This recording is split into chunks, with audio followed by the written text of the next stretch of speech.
What's going on? Is Anton from antondaniels.com. I appreciate you guys for continuing to rock with me. Just waiting on my breakfast over here, and I got my bike out because it's 70 plus degrees today, and so I'm feeling great, man. Been riding around the city, having a good time, on my way into the office, into the studio, so that, you know, we can do the Millionaire Morning Show. And then I'm gonna spend the majority of my day actually riding around the city, enjoying things, probably on a DeQuinder cut. Shout out to the police officers that I ran into that noticed me and kicked it. So shout out to y'all. I appreciate y'all for keeping the city safe and doing great things.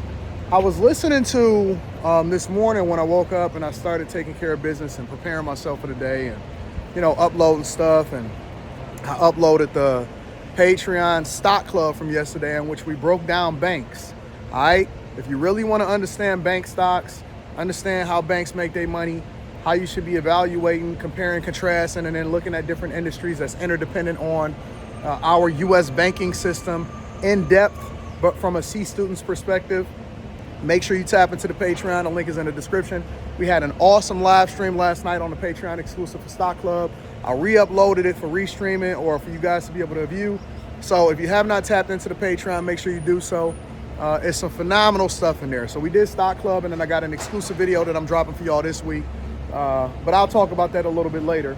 But I was listening to the J. Cole Dreamville when he was doing his songs and his concert and stuff like that.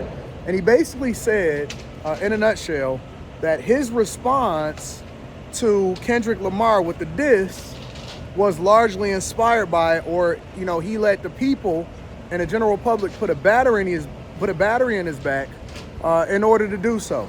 Check it out. It's one part of that shit that make me feel like, man, that's the lamest shit I ever did in my fucking life, right?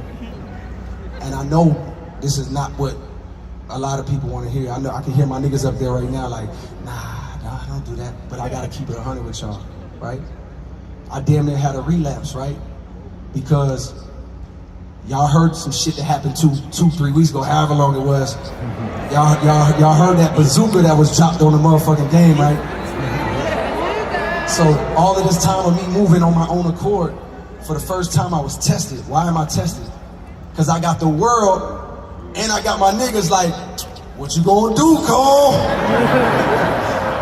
My niggas like, boy, I must have had 1,000 missed calls. Oh my fucking God. Text flooded, I couldn't even answer my shit. Nigga, it's wartime. Niggas wanna see blood. And I was conflicted because, you know what I mean? And like, I know how I feel about my peers, these two niggas that I just been blessed to even stand beside in this game, let alone chase their greatness, right? So I felt conflicted because I'm like, bro, I know I don't really feel no way, but the world want to see blood. I don't know if y'all can feel that, but the world want to see blood. So I say all of that to say, in my spirit of trying to like get this music out, I ain't gonna lie to y'all, I moved in a way that I feel spiritually feel bad on me. Like I try to like jab my nigga back and I try to keep it friendly, but at the end of the day, when I listen to it and when it comes out and I see the talk, that shit don't sit right with my spirit. That shit make me feel, that shit disrupts my fucking peace. So what I wanna say right here tonight is, in the midst of me doing that and in that shit, trying to find a little angle and downplay this nigga's fucking catalog and his greatness, I want to say right now tonight, how many people think Kendrick Lamar is one of the greatest motherfuckers that ever touched a fucking microphone? Dreamville, y'all love Kendrick Lamar, correct? As do I. So I just want to come up here and be like, publicly be like, bro, that was the lamest, like, goofiest shit. And I say all that to say, it made me feel like 10 years ago when I was moving incorrectly. And I pray that God align me back up on my purpose and on my path. You know what I mean? I pray that my nigga really didn't feel no way. And if he did, my nigga, I got my chin out. Take your best shot, I'm gonna take that shit on the chin, boy, do what you do. You know what I mean? Like, all good. Like, it's love. And I pray that, I pray that y'all are like, forgive a nigga for like the misstep and then I can get back to my true path. Cause I ain't gonna lie to y'all, past 2 days felt terrible. Like, it let me know how good I've been sleeping for the past 10 years. So all of that to say, man, I want to now perform the song that's a reminder to me of getting back on the right path and getting in tune with God. And the name of the song is called Love Yours. I want to do that for you. Now, I understand the sentiment. Not entirely, because obviously I'm not a rapper or anything like that, but I understand the sentiment. And the reason that I understand the sentiment is because the same thing happens on social media, especially with content creators and black content creators, and that everybody that makes a video about you or everybody that responds to you, people want you to go at them, and they want you to hold them accountable, and they really want to go hard on them and stuff like that. Thank you, baby. Appreciate you. They really want you to go hard at them, and you know, y'all send me every single video, which is cool. I understand. And sometimes people be like, oh man, you gonna let this person keep talking about you? And sometimes you let that get to you. Sometimes you go off and you're like, oh, you know, okay, time to respond, time to power up. For me in particular, if it's not conducive to what it is that I really want to happen within society or moving the needle forward, you know, I've had a time in my life where from an entertainment perspective, it was fun and, you know, going back and forth with debates. But if it's not actually furthering my movement, or if it's not bringing more visibility to my platform, just responding to people for the sake of responding just because they said something is silly. But sometimes you can get distracted and you let people put that battery in your back, which then, you know, distracts you from the thing that you was really focused on, because your nature and how you've been conditioned based off of how you've been operating in the past is to all hands on deck. And I want to destroy them and I want to get at them, right? But to a larger extent, I will tell you that I am in a space in my life where I'm so at peace, you know, and then you pick and choose your spots because I think it's necessary to go on certain platforms and have a conversation, especially when it brings more visibility to what we're doing over here. But I'm gonna be honest with you, like at this point in my life, I don't know if it's just that I'm settled and I've accomplished, you know, almost every single thing that I've set out to accomplish on my bucket list.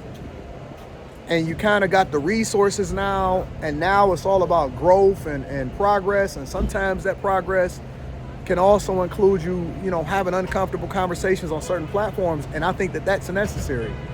But the important thing for me is to not let people put a battery in my back to do something that I am not interested in doing, or I don't see the benefit in doing it in the first place.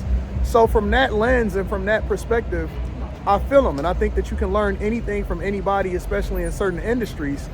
And I probably resonate in this whole battle, in this scenario, more with J. Cole than I do with anybody, including Drake or Kendrick Lamar. I'm not even really a huge fan of Kendrick Lamar's music. I think that he has some phenomenal stuff. That's an entirely different conversation. I'm not even gonna go down that path, because then it's gonna turn into a, you know, back and forth about the rap debate. And we can do that on after hours. What I'm trying to emphasize to you guys right now is the importance of moving how you want to move. And when you get to certain points in your life, and when you have certain peaceable moments in your life, it's not always necessary for me to respond to everything. So I know, and I'm giving people the benefit of the doubt, that people have great intentions. I also know that there are content creators that only mention your name because they want visibility, and that's cool too, because I also understand the marketing and the promotion game and how to get things into the algorithm. And I'm also appreciative of content creators that mention my name and even have smoke for me, because that benefits me and it keeps me in the algorithm. So everything that benefits me, everything that goes well, everything that could be conducive to what we got going on is what I want to focus on. And so that's my sentiment, that's my goal. That's the reason why I think that J. Cole is dope, is because he's situationally aware enough to where he cares more about what he got going on than what other people are telling him to do. And even when he makes a mistake, because we always make mistakes, everybody makes mistakes. Even when he makes a mistake that's outside of what he set as the precedent for his life, he's open enough to actually be honest about the fact that, yo, this ain't me. I've slept peaceful over the last, I don't know how long, based off of the standards that I set, and that ain't me, and so this is how I'm moving. And so anybody can take inspiration from anywhere. For me, I'm gonna continue to do what I do. I did have a hit list. I had stuff, based off of what y'all started sending me, I had developed a hit list of different people that I was gonna come at and that I was gonna go at. And then you know what I'm saying? I seen that video today, and it had been disturbing my spirit, honestly. And so I seen that video today, and I was like, you know what? That's exactly the sign that I needed. Sometimes the answer to your prayers or the things that God sends you to make differences and changes, it don't always have to come from a big voice in the sky. Sometimes it comes directly or indirectly, and it's the message that matters, not necessarily the messenger, all right? I love you guys. I appreciate you. I'm about to get out of here. I'm about to take my eggies and head over to the office, Millionaire Morning Show. I am in such a good mood and in such a good space, riding my bicycle. Woo! Sweet in the mud. I love this bike. This is probably my favorite vehicle right now. Above a Porsche, above a Mercedes and all of that, this is what I'm gonna spend the majority of my summer on right here when I'm in town. You know what I'm saying? Always a lesson to be learned. I love you guys. I appreciate you. I'm gonna holler at y'all later. I'll see y'all on the Millionaire Morning Show. Peace.